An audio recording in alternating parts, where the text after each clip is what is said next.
आगे देखते हैं। इस क्वेश्चन में आपको दिया हुआ है when 100 volt DC is applied across a solenoid a steady current of 1 ampere flows in it.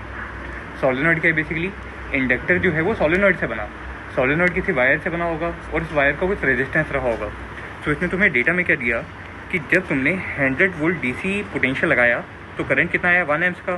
So resistance of the wire कितना रहा होगा? V/I, जहाँ पे वोल्टेज कितना है? 100 वोल्ट और करंट कितना है? 1 एम्प्स। तो रेजिस्टेंस कितना आ गया? 100 ohms का। Now when 100 volt AC is applied across the same solenoid, current drop to 0.5 amps. If the frequency of the AC source is something, then you have to find the resistance inductance of the solenoid. एक तो तुम्हें क्या पता लगाने? Resistance पता लगाने, और दूसरा क्या पता लगाने? इंडक्टेंस पता लगाने। ठीक है, दोनों चीज़ें पता लगानी है। रेजिस्टेंस तो हमें पता चल गया सोलेनॉइड का कितना रहा होगा, रेजिस्टेंस पता चल गया। अच्छा, अब जो सोलेनॉइड है जब उसमें से आपने एक AC, जब सोलेनॉइड में से आपने AC सोर्स को जब पास किया, सो बेसिकली सोलेनॉइड अभी एक प्योरली सोलेनॉइड की तरह बिहेव नहीं कर रहा, उसका कुछ रेजिस्टेंस भी है। तो एक LR सर्किट की तरह बिहेव कर रहे हैं। कैसे बिहेव कर रहे हैं? LR सर्किट की तरह। सो let us say that if this is the solenoid and it is connected to an AC source, it is having some inductance L and some resistance R। और जो AC सोर्स है उसका frequency कितना given है? लगभग 100 volt. तो AC दिया हुआ है, 100 वोल्ट AC दिए। ठीक है, अच्छा अगर 100 वोल्ट AC दिया तो मुझे ये बताओ ये करंट आपको AC के केस में कितना मिलेगा? करंट AC के केस में कितना मिलेगा? 0.5 एम्प्स। लेकिन करंट होता कितना है? V/Z, way Z is the impedance of the circuit. Voltage कितना है? 100 वोल्ट का। और इम्पिडेंस में कितना बोलूँगा? √R² plus XL², √R² plus XL²।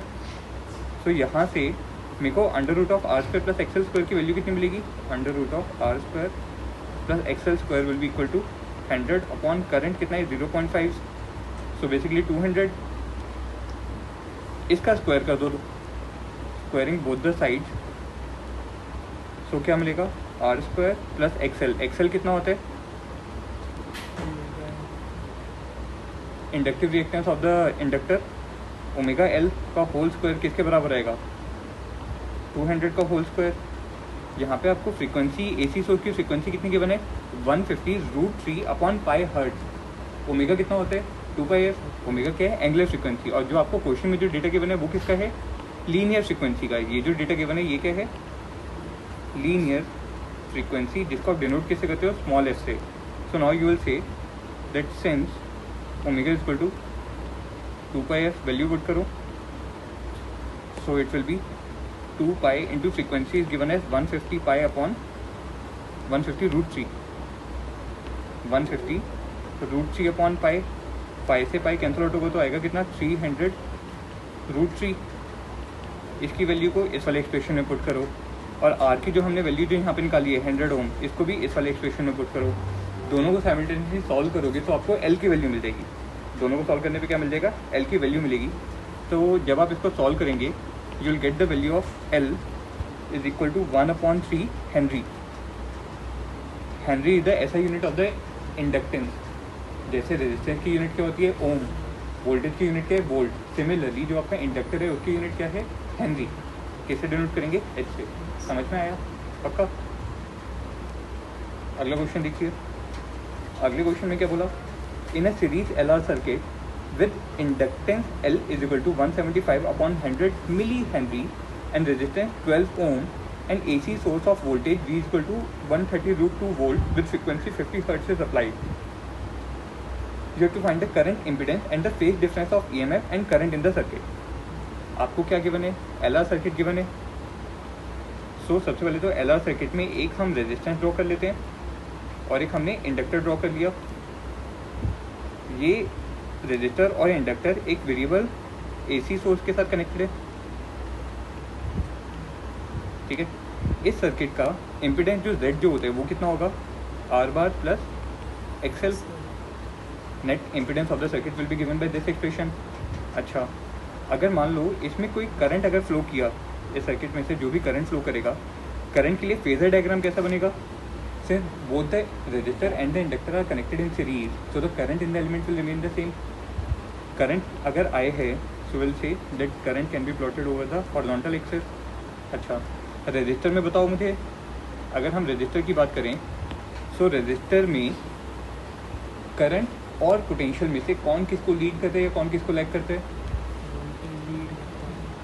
Register के केस में करंट और पोटेंशियल दोनों एक साथ चलते हैं, दोनों में कोई भी फेज डिफरेंस नहीं होता. So in that case you will draw V R like this. अच्छा, अब मुझे बताओ इंडक्टर के केस में वोल्टेज करंट को लीड करता है, कितने एंगल से लीड करते हैं? By an angle of π/2. So this line which is perpendicular to the current axis will give you VL which is 90 degree to the current. अब यहाँ पे चाहे तो आप VL लिख लो या इसको XL लिख लो. सिमिलरली VR लिख लो या R लिख लो, मतलब एक ही आएगा. ठीक है, तो अगर हम सर्किट का अगर इम्पिडेंस निकालें तो इम्पिडेंस Z कितना आएगा? √R² plus XL². R की वैल्यू आपको कितनी गिवन है? 12 ओम. XL कितना होता है?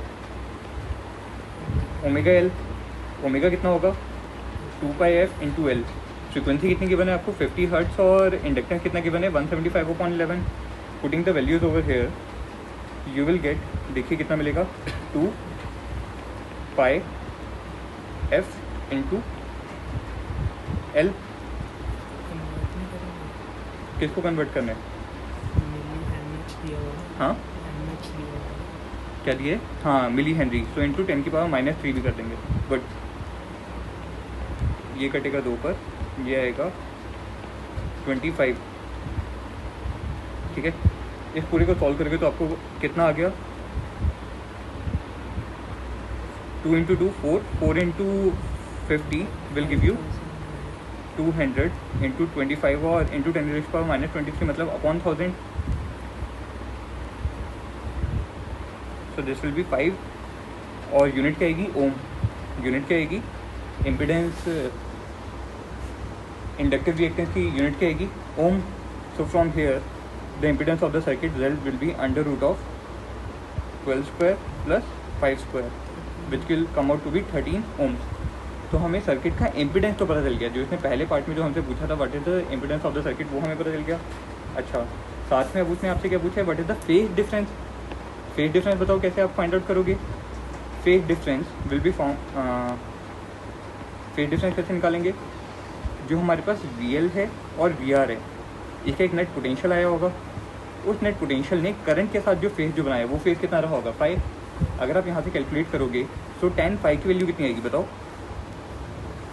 tan phi will be equal to perpendicular upon base. Perpendicular कितना है? XL. बेस कितना है? R. तो tan phi will be equal to XL upon R. tan phi कितना आएगा? XL upon R. Value put करो. इंडक्टिव रिएक्टेंस की value कितनी मिली आपको? 5 ओम. रेजिस्टेंस कितना मिले? 12 ओम. सो फाई कितना आएगा? tan inverse of 5/12. कितना आएगा phi? tan inverse of 5/12. This is the phase difference between the current and the net potential. समझ में आया? पक्का? दोनों चीज़ें समझ में आई कैसे निकली? अगला क्वेश्चन देखो. इस क्वेश्चन में क्या दिया है आपके पास?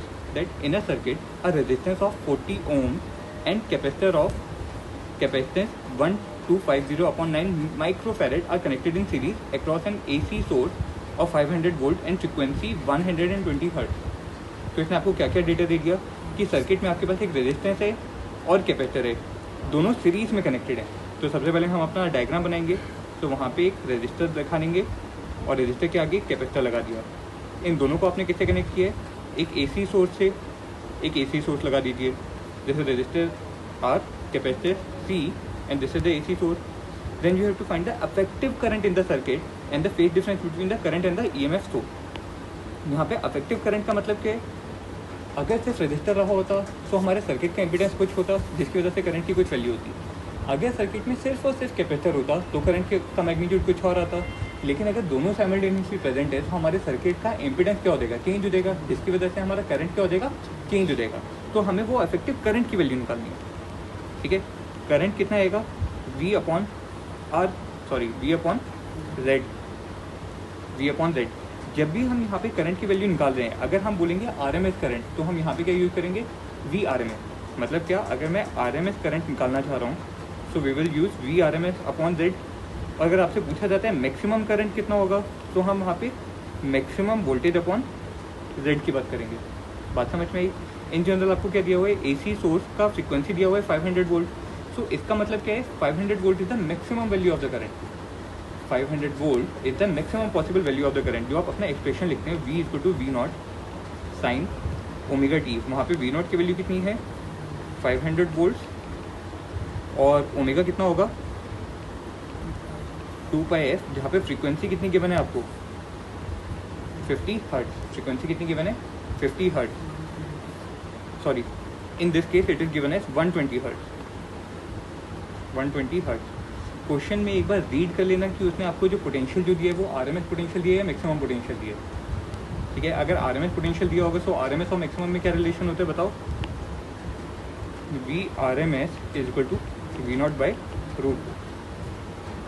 ठीक है, V R M S is equal to V0 by √2। आपके घर में जो 220 वोल्ट का जो हम पोटेंशियल जो बोलते हैं वो कौन सा पोटेंशियल होते हैं, वो आरएमएस पोटेंशियल होते हैं, क्योंकि वो एक AC डिवाइस से मेजर किया गया।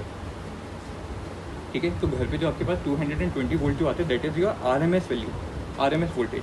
ठीक है, खैर यहाँ पे आपको क्या दिया हुआ है, वोल्टेज दिया हुआ है 500 वोल्ट और कैपेसिटर और रजिस्टर दिया हुआ है। इन दोनों के सीरीज कॉम्बिनेशन की वजह से आपके सर्किट का इम्पिडेंस कितना आएगा, impedance Z will be given by √R² plus XC का स्क्वायर। R की वैल्यू आपको कितनी गिवन है क्वेश्चन में 40 ओम्स। XC कितना होता है 1/ωc। ओमेगा की वैल्यू कितनी है 2πf, जहाँ पे फ्रीक्वेंसी कितना गिवन है आपको 120 हर्ट्ज। कैपेसिटर का कैपेसिटेंस कितना दिया है 1250/9 माइक्रोफैरेड के लिए 10⁻⁻6 से मल्टीप्लाई करेंगे। When you will put all these values then the impedance Z which will get will be equal to, impedance Z जो हमें मिलेगा it will come out to be 50 ohms. Circuit का हमें इम्पिडेंस पता चल गया। ठीक है, सर्किट का हमें पोटेंशियल पता है, तो बताओ करंट कितना आएगा, करंट कितना आएगा। सो करंट की वैल्यू अगर हम निकालें IRMS, so it will be given by VRMS upon Z।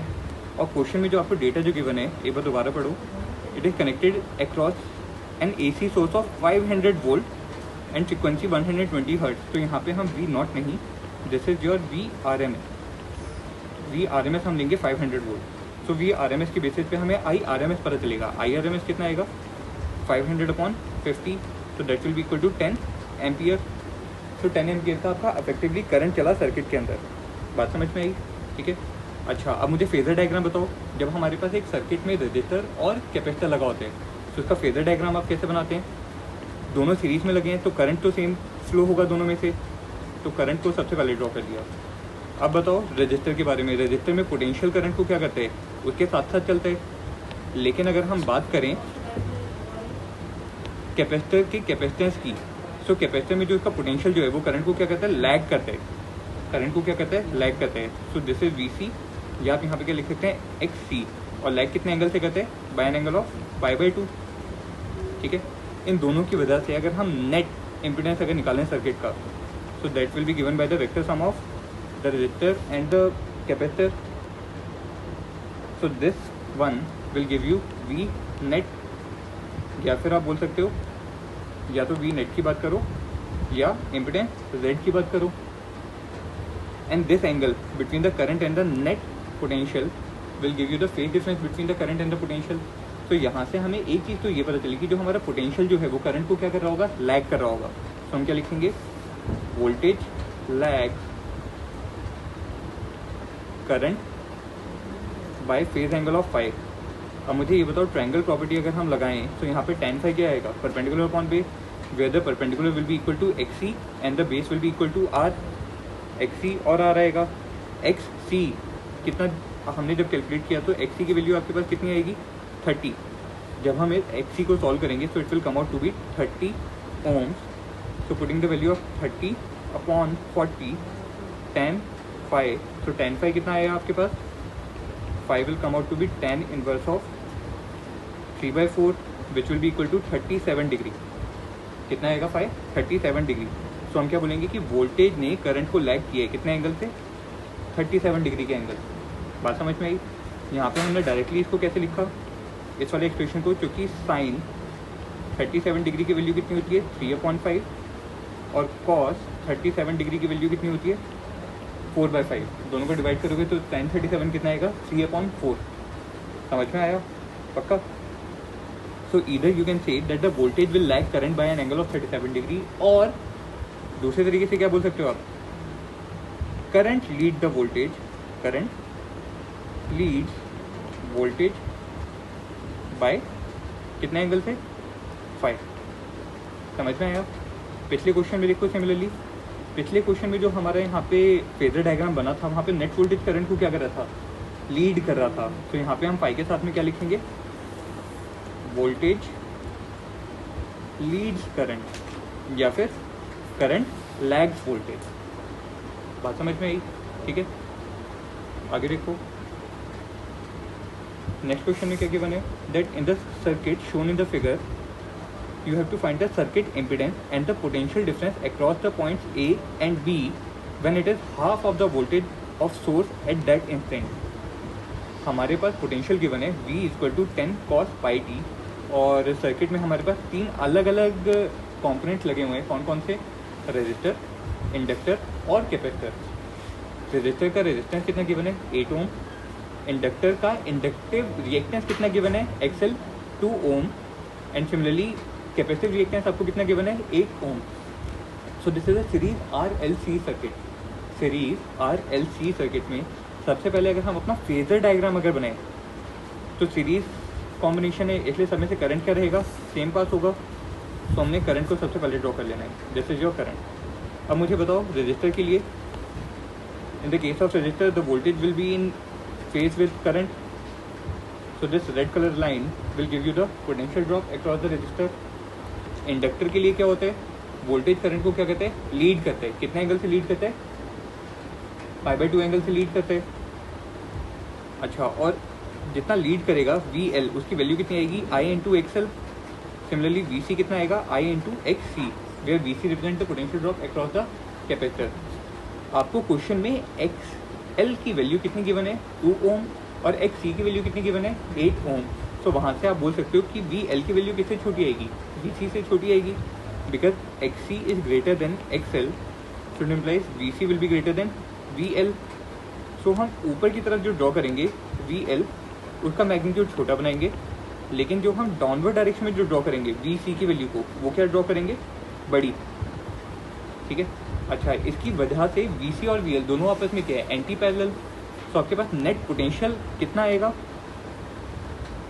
Net potential आपके पास कितना आएगा, देखो उसको हम ड्रॉ कर रहे हैं ग्रीन कलर से, और ये आएगा डाउनवर्ड डायरेक्शन में। और कितना लिखोगे, VC - VL, VC - VL लिख लो, या फिर आप क्या लिख सकते हो, XC - XL।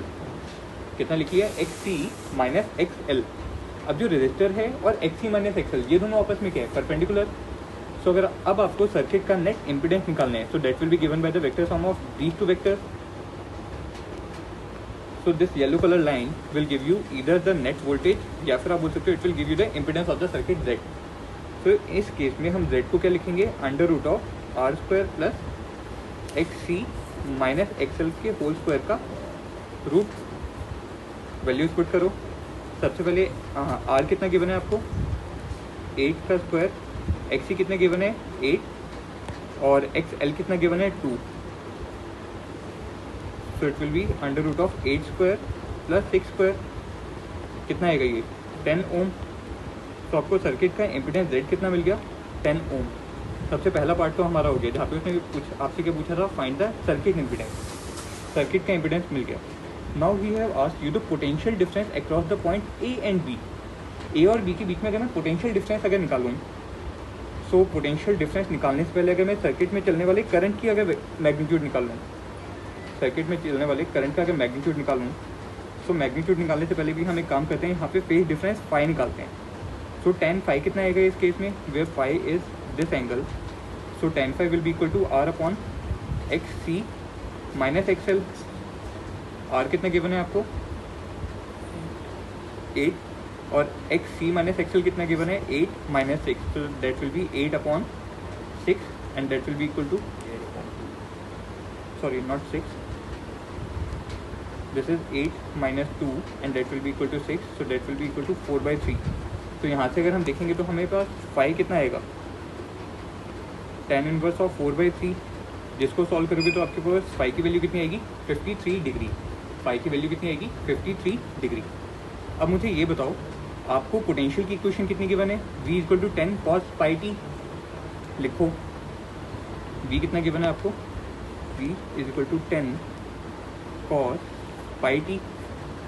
और फेजर डायग्राम से अगर हम देखेंगे तो हमारा जो पोटेंशियल जो है वो करंट को क्या कर रहा है, लैग कर रहा है। यहाँ से हम क्या बोलेंगे, वोल्टेज लैग करंट, या तो वोल्टेज लैग्स करंट या और क्या बोलोगे, current Leeds voltage, current Leeds voltage. अगर आपको वोल्टेज की इक्वेशन गिवन है तो करंट आई को हम क्या लिख सकते हैं, v बाई जेड। क्या लिख सकते हैं, v अपॉन जेड। लेकिन करंट साथ में वोल्टेज को क्या कर रहे हैं, लीड भी कर रहे हैं। तो जब हम करंट की इक्वेशन लिखेंगे तो करंट की इक्वेशन में हम साथ में क्या लिख लेंगे, this will be equal to magnitude by 10 upon Z into cos of pi t minus 53 degree. Sorry, current क्या कर रहे हैं, लीड कर रहे हैं ना, तो it will be plus 53 degree.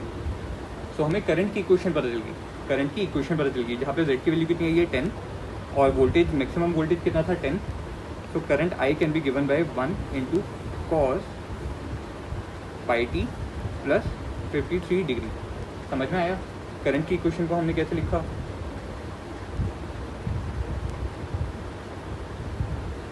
Okay, अब आपके पास करंट की इक्वेशन आ गई है। क्वेश्चन में क्या बोला गया है आपसे, you have to find the potential difference across the points A and B. A और बी का पोटेंशियल डिफरेंस बताओ। ए और बी के बीच में आपके पास एक रेजिस्टर लगा हुआ है जिसका रेजिस्टेंस कितना है आर, या फिर आप बोल सकते हो ए और बी के बीच में आपके पास दो एलिमेंट्स लगे हुए हैं एक्सएल और एक्सी, जिनका क्या है, रिएक्टेंस है। ठीक है,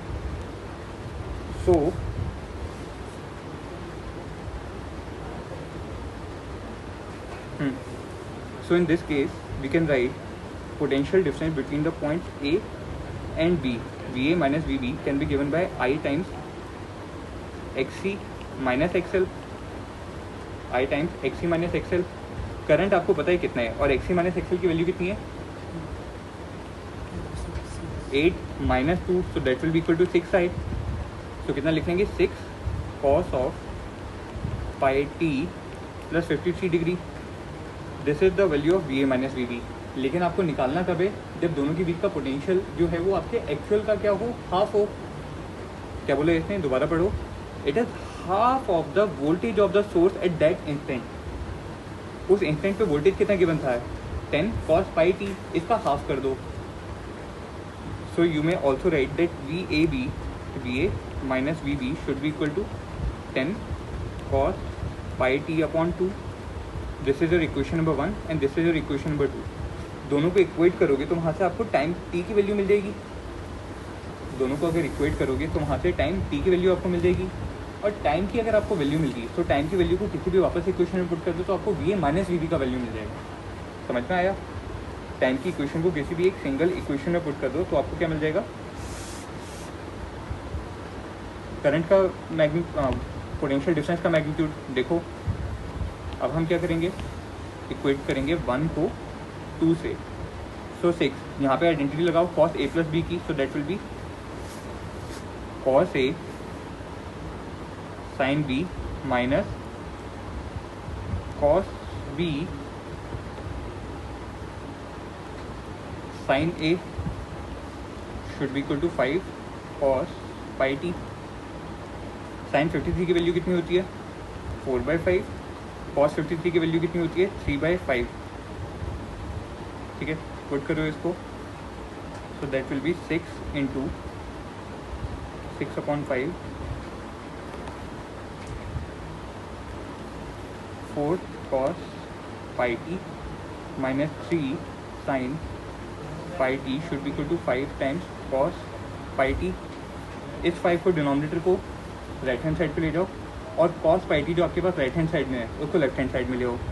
सो that will be 6 into 4 cos pi T minus 3 sin pi t whole divided by cos pi t is equal to 25.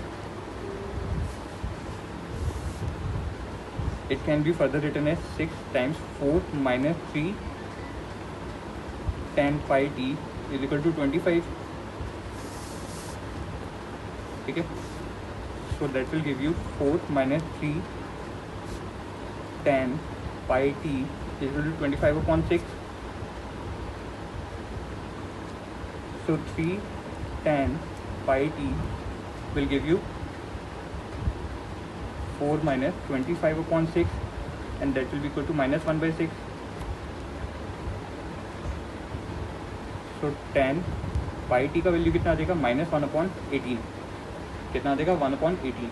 यहाँ से जो भी आपको टाइम की जो वैल्यू मिलेगी उस टाइम की वैल्यू को किसी भी ऊपर वाले एक्सप्रेशन में पुट कर देना, तो आपको V A minus V B का मैग्नीट्यूड पता चल जाएगा. समझ में आया? पक्का?